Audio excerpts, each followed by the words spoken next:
무서워.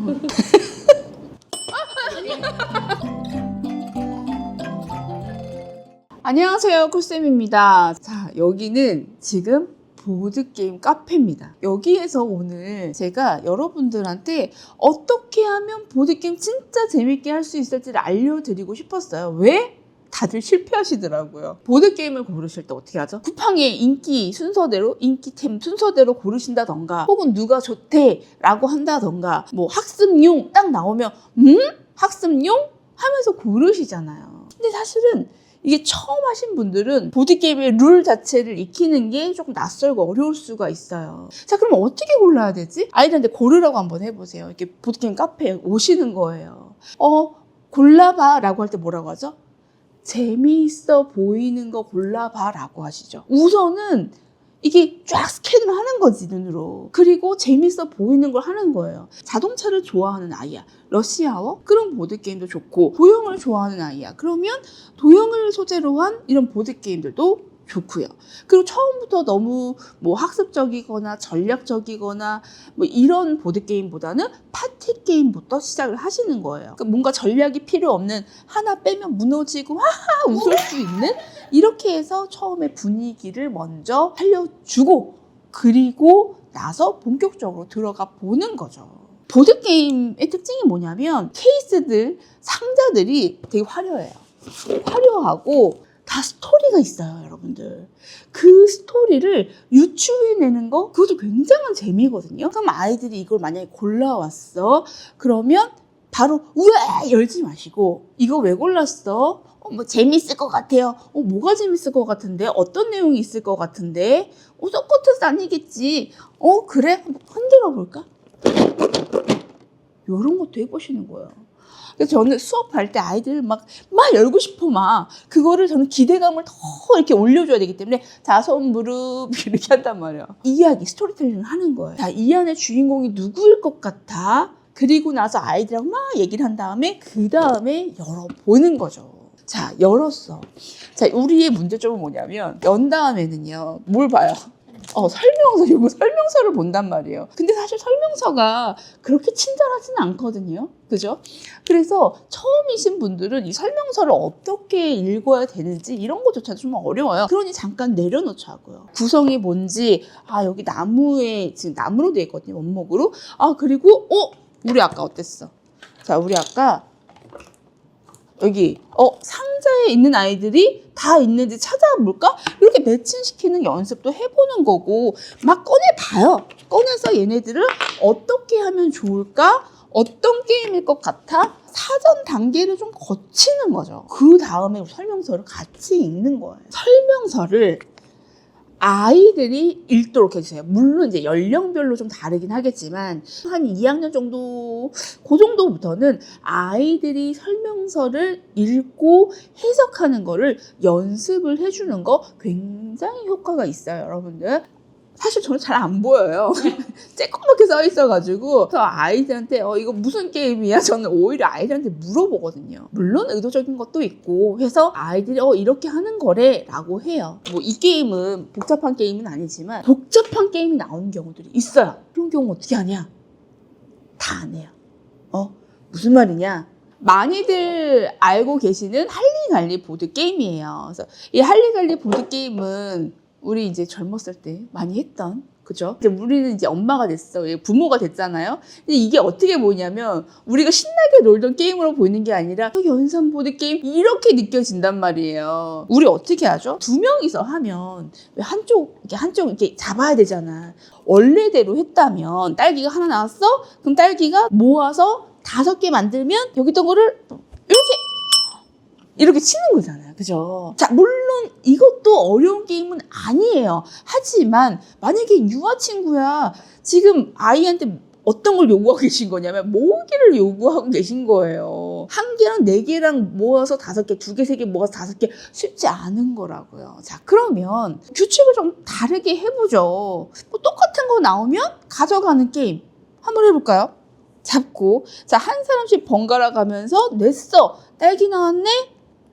어이쿠, 나도 딸기 나왔네?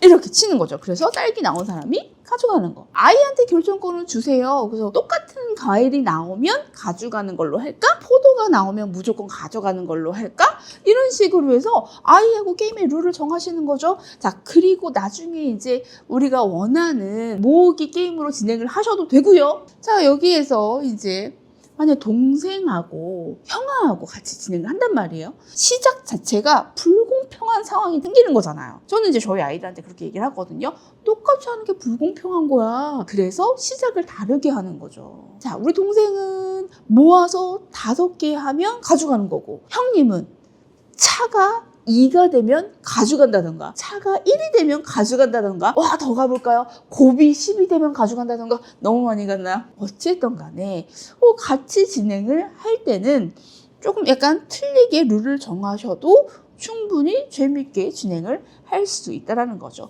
또 형님은 형님대로, 나 형아니까, 동생은 동생대로 그래, 불공평하지 않은 거야, 이거 공평한 거야 라고 재밌게 진행을 할 수 있게 되는 거죠. 이번에는요, 유아에서 6세, 한 6세 친구들부터 시작해서 어른들까지 같이 즐길 수 있는 스테디셀러 보드게임 하나 소개를 해드릴게요. 젠블로라는 보드게임인데, 제가 이거를 가지고 온 이유는 뭐냐면, 그래도 수학 선생님이니까 수업 시간에 사용을 하기 때문에 가지고 왔거든요. 우선은 예뻐요. 예뻐서 아이들이 좋아합니다. 바짝바짝 거리거든요. 이거 같은 경우에 왠지 조금 어려워 보여. 초등 아니면 초등 고학년 이후부터 해야 되나? 라고 생각하실 수 있는데 그렇지 않아요. 보면은 보석칩들 같아요. 보석칩처럼. ASMR 되나?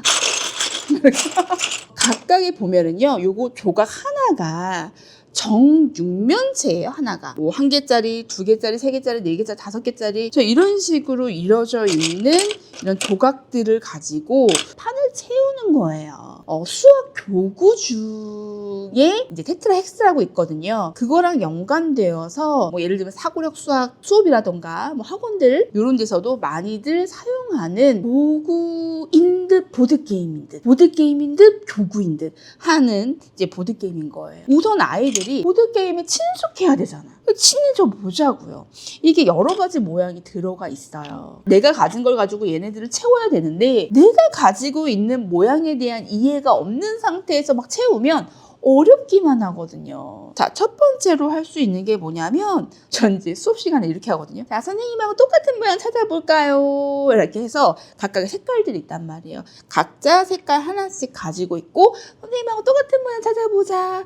이렇게 먼저 시작을 합니다. 자, 그런데 이제 집이잖아요. 가정에서는 엄마하고 둘이에요. 그러면 3세트씩 가지고 있고, 여기에서 같은 모양끼리 모아볼까? 라고 해보시는 거예요. 그러면 색깔별로 같은 모양들을 찾아내는 거거든요. 이게 똑같은 모양 찾아내는 것부터. 그리고 또 뭐예요?